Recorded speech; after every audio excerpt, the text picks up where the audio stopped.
Hello lovers, go to intamopleasurables.com for your slippery needs and get 20% off with the WILD20 promo code. You'll thank me later.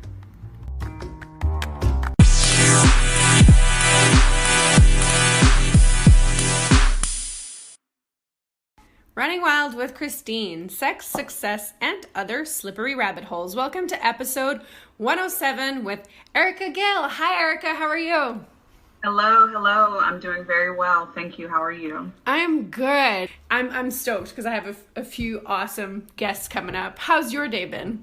So my day has been quite eventful since I woke up at like 6 a.m. Like I shared, I just got back from taking my dog Child to the groomers. My coworkers that are really more like my sisters and family now are coming over today.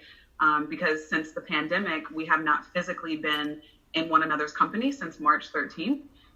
One of my girlfriends just got married a couple weeks ago. One of them just passed her licensure exam last week. So she's now officially an LPC, a licensed counselor. Nice. And one of the other people had a baby in May. So, and I got married in June and bought my house. So we're all coming together to celebrate all these monumental transformative moments that have happened since the pandemic.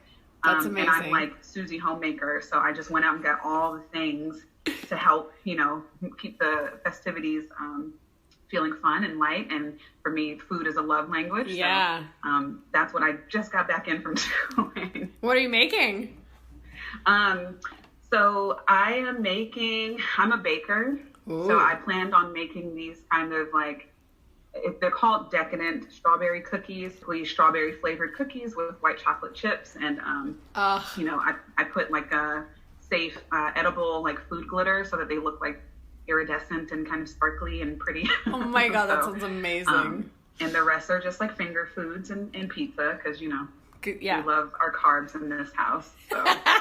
You gotta have some sustenance. Mm-hmm. Yeah, well, because there's gonna be lots of champagne. Exactly. I was just gonna say, like, you gotta. I didn't know if you were a drinking household, but in my household, if there's no carbs, everyone's gonna be like falling over within half an hour. So. Yes, and we're a bunch of counselors, so we pair our. We I don't know if I could say this, but we call it our sit and bitch, where we just kind of sit around. Yes, you can say it. We bitch about all the strains of our work with a nice glass of wine or champagne. So yeah, we'll make sure nobody's falling over in my brand new home, so there's no incident. That's amazing. Congratulations on these like huge milestones. That's incredible. Thank you. Yeah. I felt this interesting internal conflict about the fact that, again, we're in this global pandemic where there have been so many tragedies, lots of fear and just uncertainty. But on the other end, I was having these wonderfully fantastic, things happen and kind of juggling, holding space for what the world is going through and even how it's impacting me, but also really making room for joy and reclaiming that joy. And, if we're talking about, Black Lives Mattering, making sure that we're talking about all the aspects of those lives. And that also includes the celebrations and the, the good things. So, I've been going back and forth on, the appreciation and gratitude I have for that, but also recognizing, some folks are having a hard time, me included at times. Yeah, absolutely. I think that's the interesting part about like the internal self-work that the like staying at your house for most of us who are privileged enough to be able to do that has like done, of just like you're sitting with all of these feelings and sometimes you're equipped for it. Most of the time you are not equipped for it. I laughed when you said like the sit and bitch, because basically we were put in touch through Gian Kim's sit and bitch session on my podcast. So I was like very familiar with those. So for the listeners, let's like sort of go back to basics. So you run a page called Mental Health Femme on Instagram and Facebook, and I'm pretty sure Twitter too. And you're based on the East Coast, Virginia, right? Yes, correct. Do you want to introduce yourself in your own words for our listeners? Who are you? Yeah. So I go by Ericka Gail. Gail is my middle name. And funny enough, I've actually reclaimed that because my mother's middle name is Gail with an E. And growing up, everybody in the family addressed her as that. And sometimes they would call me Little Gail. And I didn't like it because I felt like Gail was, it sounded very matronly, yeah. And older. And I was a kid and I was a punk rock kid. So like, I was like, no, I don't like my middle name. But as I've grown and come into my Saturn return, I've felt this connection to my mother and my maternal lineage. My mom and I are incredibly close. Like, that's an important fact to know about me also. Yeah. I'm a mama's girl. I love my mom. But anyway, I use that as my professional name to keep some semblance of, anonymity. Yeah, I feel that. About my last name. But that said, I am 29 years old. I'm a Sagittarius. I'm a November Sagittarius. There is an important distinction. I am a crisis and trauma therapist at an interpersonal violence and sexual assault crisis response agency in the nonprofit setting. I am a resident. I still have approximately a year and a half before I earn my LPC, licensed professional counselor. And I basically have for the past 15 years been an activist, an advocate, and in some roles acting as an organizer around social justice, human rights, the intersections of LGBTQ communities and, marginalization. And so in my former work, I was an LGBT advocate and ally engagement graduate assistant, and it was the only paid position at my university that dealt with LGBTQ issues. And I was the second person in that role, so I stayed in it for a couple of years, and they ended up making a full-time position on it. But because I was pursuing my master's for mental health counseling and women and gender studies, I couldn't do that job. Yeah. So I wanted to make sure that, I combined my passions and my education. So I found myself in my current job with the YWCA. And, I still bring with me my experiential knowledge and my love as an educator and, passion for facilitating dialogue with me to my counseling job. So the reason I say that is because I also do my agency's onboarding training for all new hires and staff, including volunteers and interns, on racial justice. Yeah. So I do racial justice and racism 101 training that goes far beyond the 101 that is, alluded to in the title, because I want folks to get as much out of it as they possibly can. And I'm always trying to radicalize any space that I'm in. Yeah. So outside of what I do as an occupation, I also love to crochet. I have been playing video games for literally since I pretty much came out of the womb. So that's like a major hobby of mine. Like I said, I like to bake, food as a love language. Let's see. It always feels like the first day of school when people ask you, like, who are you? What do you like? And all of a sudden you're like, I'm a potato. I don't know anything. I don't know. What have I ever liked? Movies? Do I like anything? It's like those first date questions of just like, wait, what? Am I interesting? What do I like? On the professional side, I feel like they train you to be like, these are the things that I know and these are the things that I do. And then you move into the personal and you're like, ah. Mm-hmm. Yes. But I guess if I did have to take it, just a little bit beyond, that kind of not superficial, but again, what I do for work and things like that. I'm a person who very much values transparency and vulnerability as a radical practice. And so the last few years, I've just been really taking every opportunity I can to connect with folks and build community in whatever space I find myself in. And recent iteration, has been this digital platform. And I just really always describe myself. I come back to the word facilitator. I think of myself as a conduit for people's, healing journeys, whatever I can do and whatever way I can act as a resource. I kind of feel like that's my purpose, and that's how, I envision myself using this space to be. Mm-hmm. And I think I'll park it there for now. Yeah. Yeah. When did you realize that was the way that you wanted to occupy your space? Like, is there like a moment where you went like, this is what I do well, and this is what I want to do better? Yeah. So funny enough, I did a live yesterday that really overlaps with that question, because I was talking about fawning as like a trauma response, and how I noticed that I fawn in social media. And so to answer your question, I was a MySpace kid. I was part of Generation MySpace. Yep. I was, it always sounds so funny to say this out loud, but I was MySpace famous.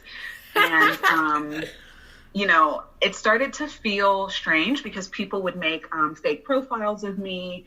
People would say that they were like in a relationship with me, or that they knew me when they didn't, because it's the internet. Yeah. Early internet too, right? Like 2005. So I got off the platform and switched over to Tumblr in 2010.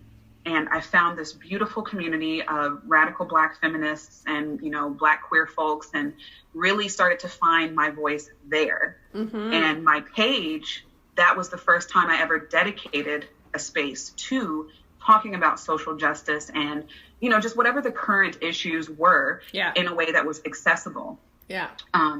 So that was the platform I first got, beyond the MySpace popularity, a larger following. So there were like 4,000 to almost 5,000 folks in the space. And it started to feel like, not even feel, it actually was happening, that people were demanding me to do this output of information. Yeah. There were people coming into the, my inbox and actually being upset with me for not speaking on X, Y, and Z issue. I felt like I was being consumed, like I was a product that had to, maintain this certain level of output and productivity for my value to be recognized. Yeah. Because as much as the things I was saying, I can say were important, anytime I talked about myself, I was still in school, I was a grad student, I was in a relationship, I had some health issues starting to emerge. And whenever I would talk about those things, it was, crickets.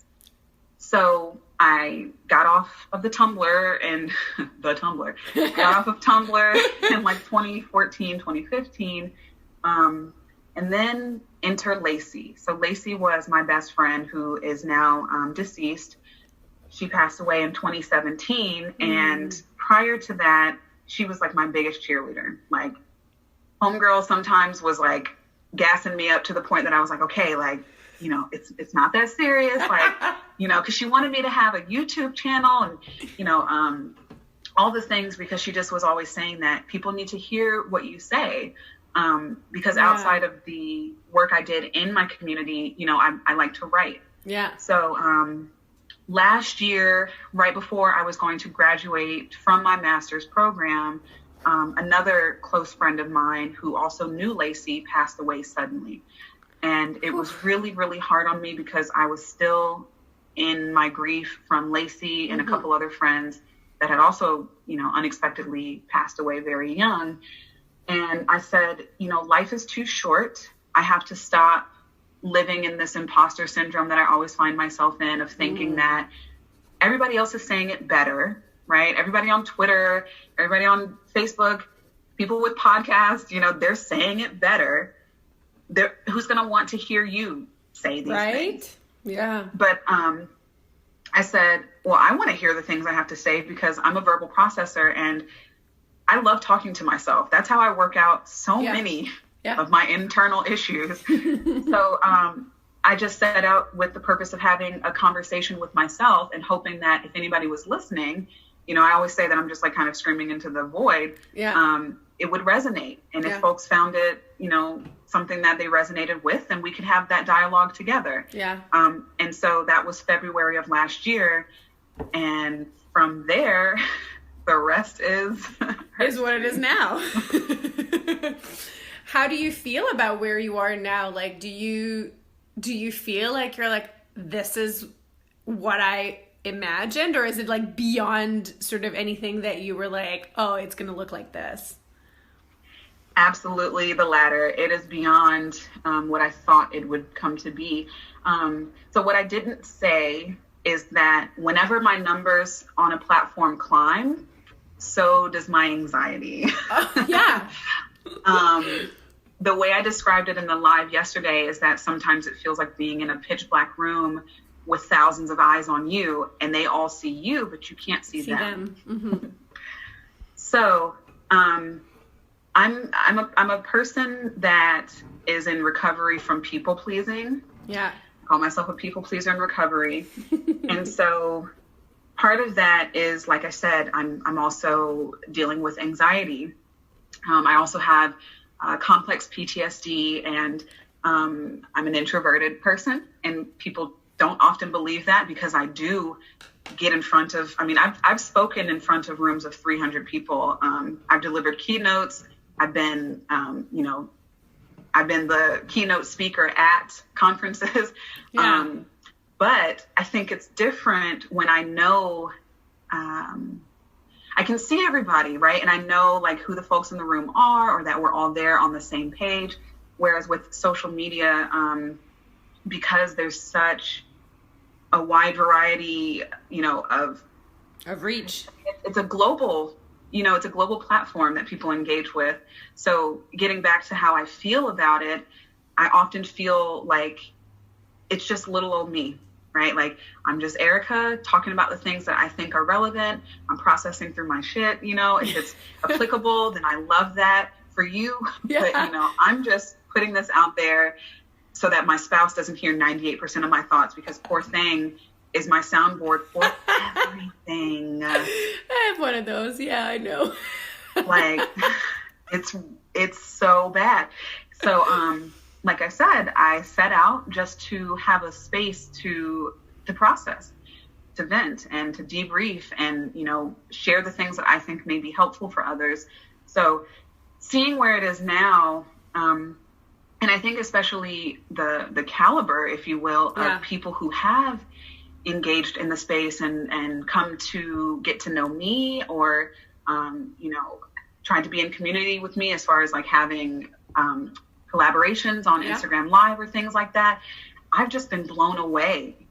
And again, final point with my spouse, he hears all the time, like I'll wake up and I'll just be like, oh my God, there's another 100 people, or there's, so-and-so, like the biggest thing, I'm going to name drop real quick. Go for it. Like Mina Savari just reached out and was like, Ericka, I'm so in love with you and your page. Like, thank you for, I'm like, I screenshot the DM because I was like, this is never going to happen again. Like nobody of this caliber.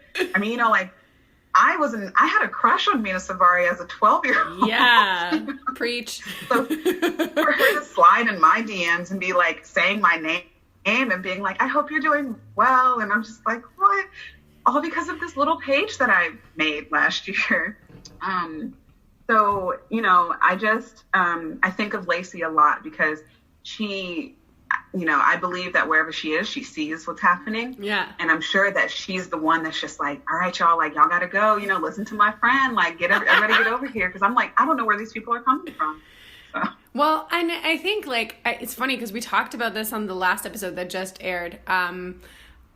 Like we, when you saying like the caliber of people, like we still consider, like I was talking about watching Expecting Amy, like the 3 episodes that she put out about like how tough her pregnancy was, and Amy Schumer, and it was like we were talking about how you almost want to hear people of your caliber, whoever you are and wherever you think that you belong, like because those people are inevitably not you. Like they're we're like, yeah, people are people, but you're also like that life is not my life. Like there's no way that my life is that life.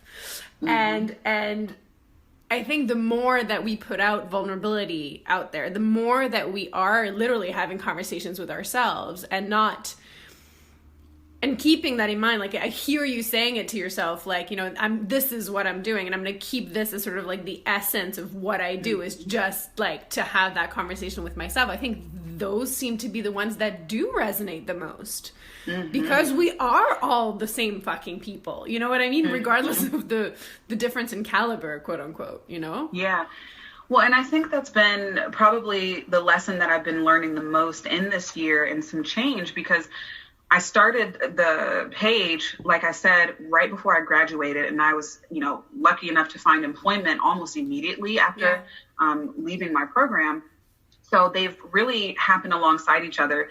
So there's been this parallel processing where literally what I'm experiencing in my workplace, like I said, I speak from a place of experiential knowledge and, kind of my own epistemological, like everything that I've carried through life. Yeah. I use that with my clients, and then I come and I translate it into, the social media formatting where it's just, a quick blurb and a meme, but condensing all of that. Yeah. And it's like, because it's coming from this place of, one, intentionality, but also authenticity and genuineness.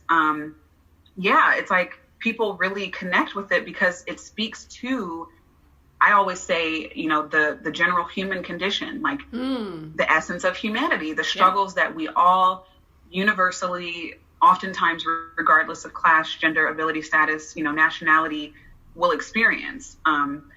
And so it's been interesting to see both my clients getting the benefit of that. And then I come over to, the app, share the same bits of information, and it's the same response, which just affirms for me what's happening, Yeah.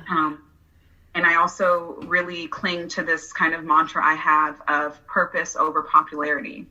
Yeah. That regardless of how many numbers are on the app, who comes into the space, my intentions, my purpose will stay the same. Mm-hmm. And as long as I'm staying to that and keeping grounded in that, I feel, that's just what it is. Yeah. I think there's also like a few interesting pieces there that when you were saying at the beginning, like screaming into the void, like I feel like there's almost like a very tangible, for me anyway, safety blanket in like low numbers, you know what I mean? Or like when you cross over to a platform that you're not usually on, and it's like, who cares? Nobody's gonna see this, and you judge yourself less and you're like, whatever.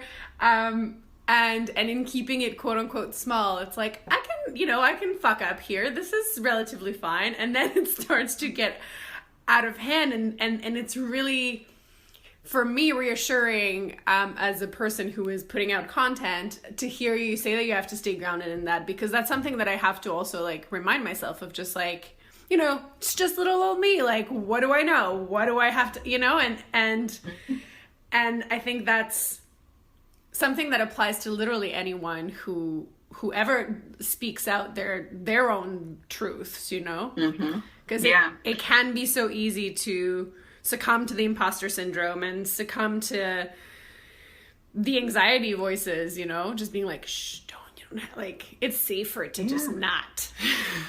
Yeah. Well, and, so it's like, I think what happens too is that sometimes we get so comfortable in the digital spaces that we, they become like kind of a microcosm. And so where I'm going with that is, it's easy when you're in your small bubble that's kind of curated with the community that you share. Yeah. So, I set out with this space being for Black, Indigenous folks of color, and especially those who are in the LGBTQ plus community. Yeah. But, and it used to actually be in my bio, but it said all are welcome. Like, that's who the purpose is, but all are welcome. I've since had to take out that just to put that I don't offer therapy in my DMs. The reason I brought that up is because now that it's crossed over past the 10,000, there are a lot of different people engaging with the content that I'm putting out. And I can't necessarily control that beyond what, making my page private. Yeah. But if I wanted it to be private, I would just write in my journal. That's kind of how I feel. Yeah.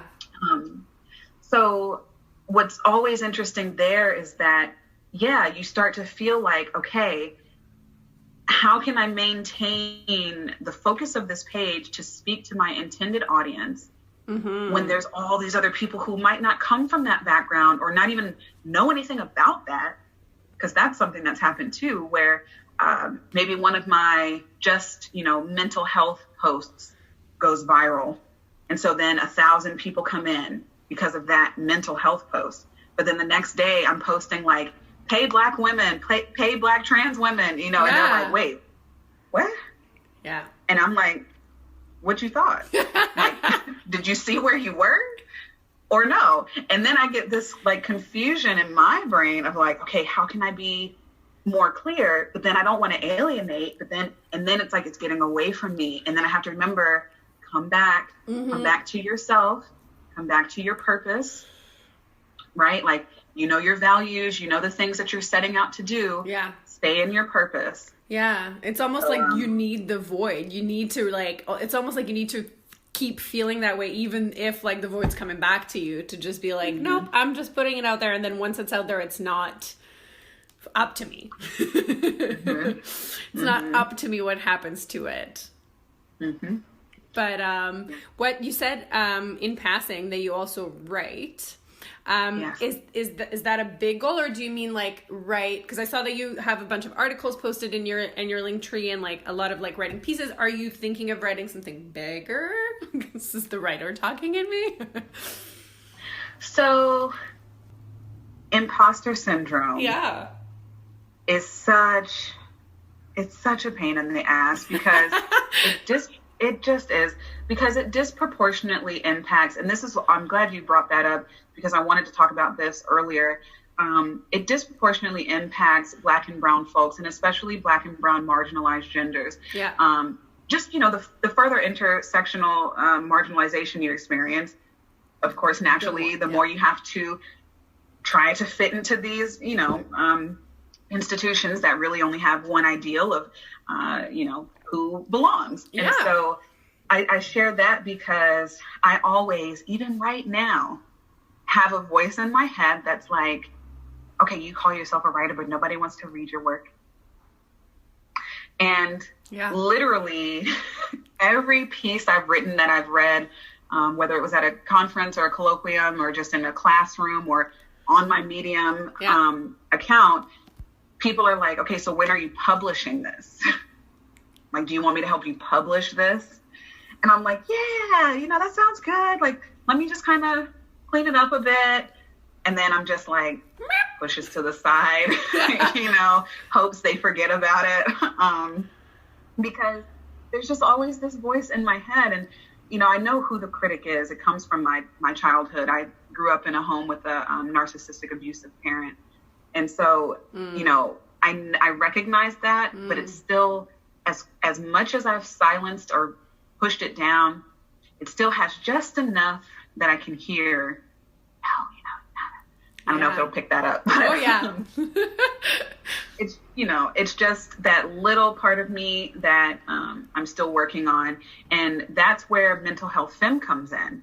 That's where I'm kind of safely testing that, okay, you know, I'm writing like anytime you see a caption on a post, that's my writing. Yeah. I credit every person whose tweets I repost or anything. But other than that, all of the content is my own. And, you know, the feedback that I get is the feedback that I've almost always received, which is very positive. So I'm just building up that courage. Like I said, I'm in my Saturn return. Maybe when I turn 30 this year, I'll finally say, okay, you know, let me stop playing humble when I know I'm great, to be honest. I mean, I turned 30 this year, so, but I'm a January Capricorn. Do you mind saying when your birthday is? January 6th. 6th. Can we segue there really quick? Yeah. So, I also just recently did a poll on, like, what's your chart, basically? Yeah. And it was so interesting that all of these different people responded, but it was super heavy on Sagittarius, Capricorn, Leo, Scorpio, and Taurus. Yeah. All of those things are in my chart, and my closest relationships have been with Capricorns. I am always surrounded by Capricorns. Well, do you know what? And I think it's funny because I'm going to make a generalization about January Capricorns, whatever. We are known to be the doers. You know, like I still have imposter syndrome, but I have a fraction of what other people have. I'm like, I'm just going to do it and think about it later. And I think that's sort of like where I love engaging with people who are more in touch with those sides of them, because I'm like, I very aware of the fact that I push those aside, and then I'm like, like I will have that anxiety moment after. Like, yeah, it's gonna come like a wave, but it's gonna be after, and there's gonna be very little I can do about it. But I've conversely never had anyone be like, can I help you do that? Because I don't air the I need help thing. I'm like, I can do this, like, even if I can't. Yeah. And so, go ahead. So that's another thing that I was talking about yesterday. Not only do I struggle with asking for help, but because of that, I have modeled for others that I don't need help. Because I am the helper. Yeah. I don't receive help. And that's what's been happening. That's what has happened in the past with my social media platforms, is again, this expectation that, Ericka's going to provide the resources and the tools that we need to facilitate our healing, to educate ourselves, right? To be better people. But like I said earlier, when I was struggling, right? Like, I've had more friends than I can count in the past 5 years have passed away. In fact, I just lost one of my childhood friends, the second friend that I ever made when I moved to the state of Virginia. So I was 12 years old. He just passed away 2 weeks ago. I'm so sorry. Well, I appreciate that. And that's the thing. It's like, it's just something as simple as that, right? Just acknowledging that human experience of grieving a loved one, somebody that's, gone, where that's very rare for me when, you seem like you are put together, or like, you're this positive person, where I struggle with that, because I say, what I am is a kind person. Mm-hmm. I'm not always nice. I'm not always happy. I'm not always on. I'm not always having a good day. Yeah. I work in trauma. Yeah. I work with sexual violence, and I'm a children's counselor. So you can imagine then some of the stories that I'm hearing, and, that's my day in and day out. So I'm not always in a good, mental space of my own. Yeah. And it's like, people either don't see that or don't want to, because I don't know if, I always say I'm a mirror. In my therapeutic work, I call myself a mirror, because, again, if we talk about that human condition, the fact that most of us, are universally connected, sometimes you can bring up things that people don't want to see. Yes. Something I think I've noticed that I do is that, I'm a very transparent person, so I feel that I model that for others. But I think that people don't like thinking that somebody like myself, who seems to, know so many things or be so put together, can also struggle and not have their shit together. Yeah. Yeah. Because, some of my clients have even shared, the few who know, like, little bits of disclosed information about me, like, man, if you don't know what to say about this, there's no hope for me.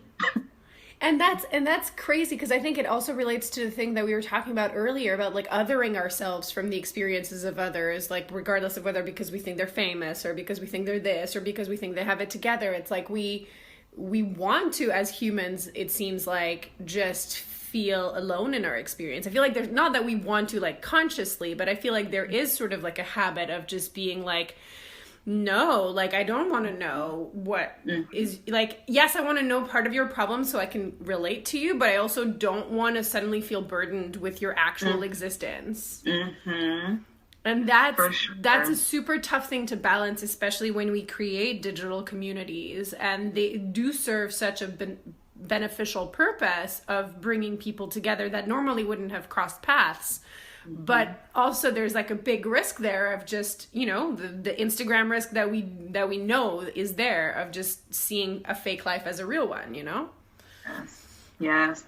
And it's funny, because before, we didn't outline what we were going to talk about today. Mm-hmm. So I swear, I have a very strong intuition, because this morning, I was thinking about the fact that, oh my God. And it's like, this is a cruel joke because it just got away from me.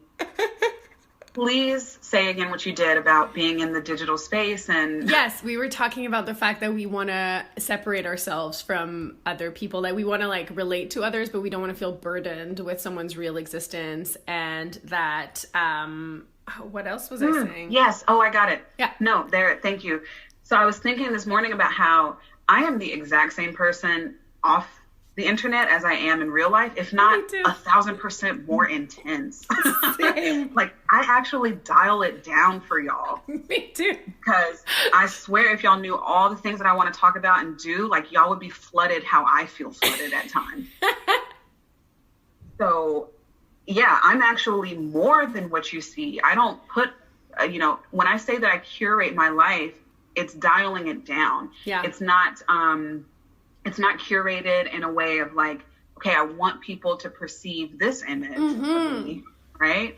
Because in all honesty, I'm not that concerned with what people's perception of me is, because again, a person who lives in their truth can't be shamed, and you can't, I own my narrative, and that's how I feel. So that's, again, what grounds me. But at the same time, when there are so many people, how much can you handle? It gets really hard. Yeah, how much can you handle of me? I mean, that's really funny because, again, like, the universe resonates in weird ways. I published a memoir, as some of the listeners know, 2 years ago, and yesterday someone was like, got a copy off of me, and they were like, oh, and then we'll go for a drink and you'll tell me what's not in the book. And I was like, I don't think there is things that's not in the book. It, like there's nothing that I was like, this, you know what I mean? And it's funny that you just mentioned all the topics that we mentioned, because in the book I ended up including this huge piece about grief that I didn't see coming, because in my head this was a story about, female sexuality, my personal coming to terms with my sexuality, my understanding of sex, my understanding of relationships, my understanding of like my existence. And my grandmother passed away, and then this huge piece of emotion just somehow ended up in the book. And I'm sorry if this is a spoiler for anybody, it's in the book. And it just kind of is a piece that, of all the feedback I got over the last 2 years, I think 2 people sat down, like when I was like, what do you think? Like people who actually know me, and 2 people were like, that was my or even mentioned that part. That is a huge, because it's such, again, it's like, you don't want to take all of it. You don't want to be actually opening these, Pandora's boxes with people, even though that's where we could gain the most, and actually processing all of our experiences, Yep. And I talk about that too, how strange it is sometimes to grieve so publicly, because I think that we really live in a culture that is uncomfortable with grief. Yeah, I mean, to me, in American culture, we're uncomfortable with complex and strong emotions as a whole. Yeah. Just because of, the colonial beliefs of what is, civil behavior and patriarchal white supremacy. Rationality. Yeah. And so, grief is a complicated emotion because it doesn't quite ever go away. You build a life around your grief. Yeah. And so with my friend Lacey, I've lost people before her, but she was such a quintessential person in my life, and just one of the most vibrant and like lively people, that it really, really impacted me. So, she comes up a lot in day-to-day things for me. Yeah. And, I feel the best way to honor a person is to tribute, to acknowledge them, to talk about them and to share their essence with others. So I do that. But even when I do that, I have this, again, that voice in the back of my head that is like, oh God, people are going to be like, again, get over it, move on. That was your friend. It wasn't even your lover or your family member. It's right? So brutal how people, and I honestly, it's so funny to hear you say that, because I do that to my mother about my grandmother, and I hear myself do it, and sometimes I'm like, what the fuck is wrong with you? Like, she'll be like, oh, what would grandma say now? Or what would, and I'm like, grandma again. And like, just because I'm uncomfortable with my own grief and hers, like her version of grief for the same person. And I'm like, how deep does that shit run if I like I mean, my mother's a Leo, so we have a complicated relationship, but we know each other very well. And so she turned into a version of herself I'd never met before when that happened. I never expected my strong, like, unbreakable single mother to, like, fall apart. I did not see that coming. That is something that just, like, completely took the ground from under my feet on top of the grief that I was experiencing. And so I think it just brings that shit up. And if that's doing it to me in such a, like, a small, close quarters, like my mother and her mother, imagine the ripples of exactly what you were saying, like people who don't know you and don't have the experience and suddenly are confronted with whatever grief they are still dealing with. Yes. Or not dealing with. And so that's what has actually been beautiful, is that, you know, when I share those things and have that critical voice, but, you know, I still put it out there. So just like you said earlier, you do, and then you deal with the anxiety, if any, afterward. Yeah. I'm the same. I put it out there and I have that voice that's like, oh, people are going to be so, like, ugh, groaning. But I get such positive reception to it. People are like, thank you for this, because I've been struggling with this too. You know, I just lost so-and-so and I haven't found the space to talk about it, or I don't know how to talk about it, or I feel shame and guilt around it. Yeah. Thank you. And it's like, wow. You know, again, that human connection, that rawness, that authenticity is what people really connect with and crave.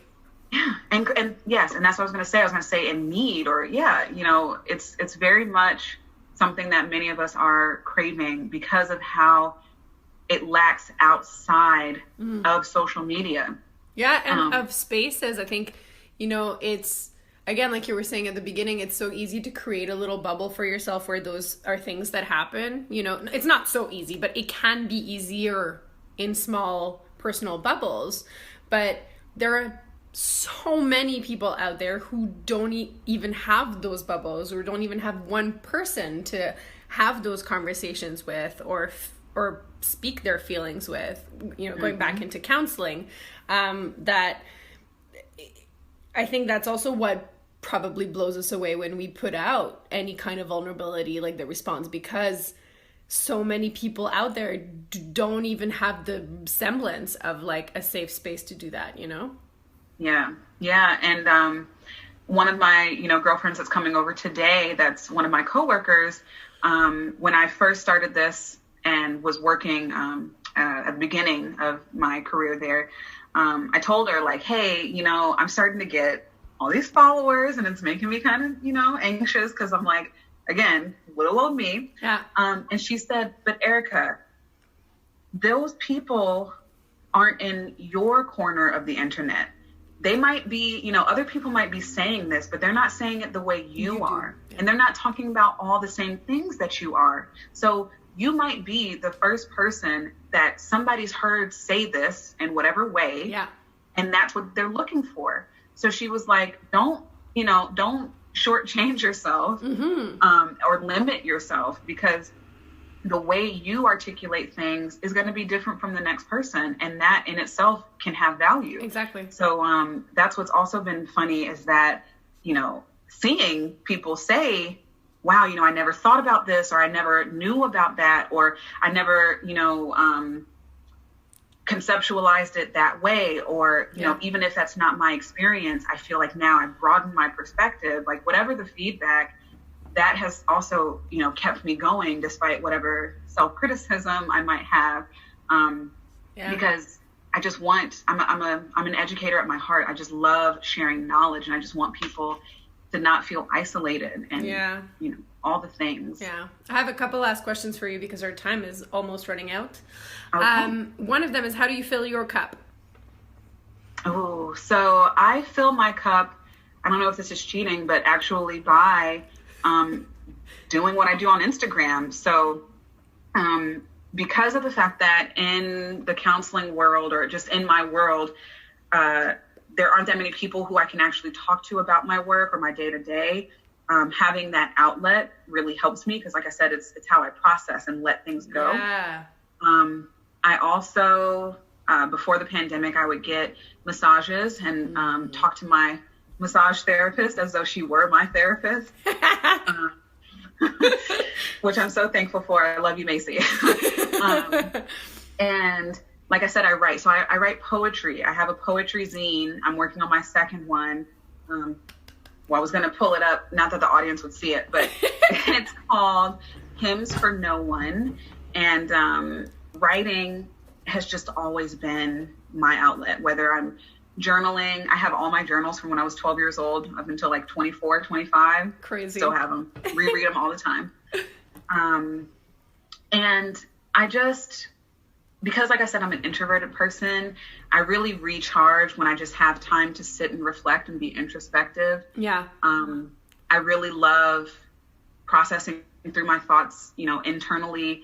Like I said, I talk to myself a lot, and being in community, talking to folks who share, my various memberships of, whether it's in the LGBT community, whether it's other Black folks doing the organizing and activist work, just not feeling alone. That's how I kind of fill my cup, is allowing people to pour back into me. Yeah. So not just giving and, making a martyr of myself like I've been known to do with the fawning. Yeah. And just allowing people to pour back into me. And like I said, my spouse hears everything, so he helps a lot. Shout out to him.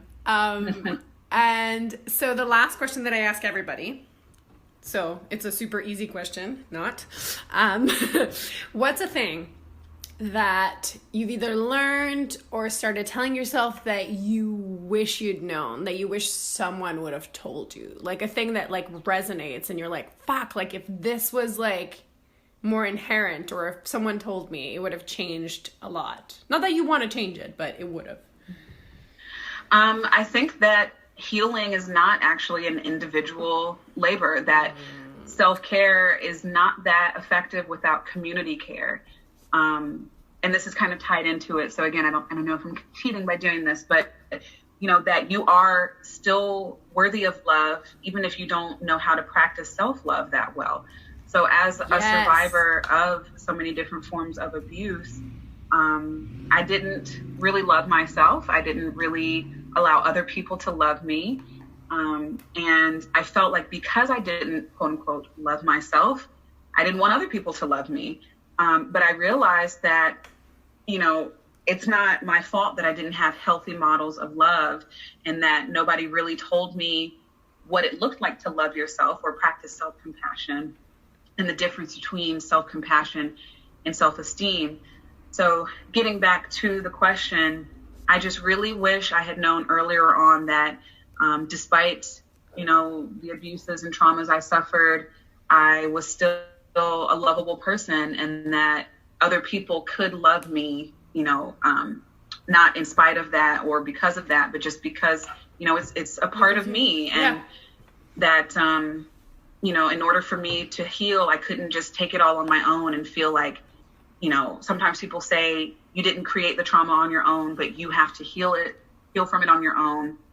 I don't think that gets it all the way. Yeah. I think it's important for an individual to feel empowered to take their healing into their own hands, but it requires extra support. It requires community support, a strong support system, allowing yourself to be helped, to be loved. And I'll just leave it at that. Yeah, that absolutely. And I think hopefully this year has taught more of us that community is way more important than we've allowed it to be. Yeah, America is an individualistic society, but that has really caused so much of us harm because we grow up not using our interpersonal support systems the way that would be so much more helpful and healing to so many of us. We feel, and I think, to kind of summarize our talk, that's what I've loved about having this mental health femme platform, is that exact thing is happening. People are realizing that they are worthy of connection, they are worthy of community, they are worthy of love, even if they've been through absolute hell and don't always feel like they are deserving of that. It's still there for them. That community is still there for them and will be there. And I love being a part of that and helping connect people and, like I said, facilitate their healing. Yeah, and also be there for each other as we are doing right now. Thank you so much, Ericka, for your time today. This was amazing. Yes, thank you. Like I said, we didn't know where that was going to go, but I feel very glad to be able to get that off my chest. Good, me too. So if for all of you listeners, you can find Ericka at Mental Health Femme on Instagram and all the other platforms. And what else do you want to plug? Black Lives Still Matter. Yes. That includes Black trans folks. I want to say that our planet is also in crisis, and to educate yourself on what's happening with a lot of land defenders and land protectors, especially those who are of indigenous communities, because they are doing such important work and unfortunately facing such extreme forms of violence. Yeah. And we have to remember that when we talk about any type of racism or climate change, we have to talk about environmental racism and how that impacts us. And I'm grateful for the opportunity again and hope to meet some new folks in the space after this. Me too. And thank you all for listening. You know where to reach us if you need us. In the meantime, give yourself some pleasure. Until next time.